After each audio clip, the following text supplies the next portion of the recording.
Disclaimer. This documentary has been produced solely for educational and awareness purposes.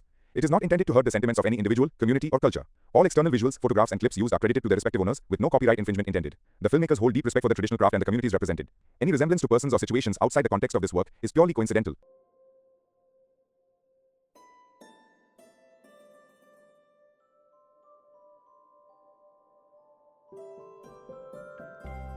Kashmir एक ऐसी ज़मीन जहाँ हर पत्ता, हर कोना, हर गली और हर धागा अपनी कहानी सुनाता है। जहाँ का मंजर सिर्फ कुदरत की खूबसूरती से नहीं बल्कि इंसान के हाथों से बने उस हुनर से भी रोशन है जो सदियों से इस वादी को एक जन्नत बनाता आया है। यहाँ की पश्मीना जो कभी राजाओं रानियों के कंधों पर अपना नूर बिखेर के उनकी शान बन जाती थी। यहाँ का कॉपरवेयर जो दस्तरख्वाह को रोशनी और शान देता था। कश्मीरी वॉलनट वुड कार्विंग जिसकी बारीक कलाकारी इतनी सुंदर कि ऐसा लगता है जैसे लकड़ी भी दुआ करते हुए रूप ले रही हो। कश्मीर के इस विरासत में एक और रंग मिला, एक और दास्ता रंगों की, सुकून की और एक ऐसे हुनर की जो सदियों से इंसानियत की रूह की हिफाजत करता आया है। नामदा एक ऐसी दस्तकारी जो शायद दुनिया के लिए सिर्फ एक कालीन हो, पर कश्मीर के लिए यह इज्जत, हुनर और शान है। कश्मीर की बर्फीली हवा और चिलचिलाती ठंड में सुकून का पैगाम है। 11वीं शताब्दी मुगल के दरबार में नामदा बिछ कर सजते थे और जब इन उनके फर्शों पर चिनार, गुलाब या बादाम के नक्श बनते तो लगता जैसे जमीन और आसमां एक ही चादर में लिपट गए हों। नामदा बनाने की कला भी अपनी एक मिसाल है। पहले रॉ उनको छाना जाता है, धोया जाता है, फिर उसी पानी और साबुन के साथ भिगोकर एक नई जिंदगी दी जाती है। उनको रंगों में डुबोया जाता है। यह सिर्फ रंग नहीं होते बल्कि हर कारीगर की दुआ और जज्बा होता है।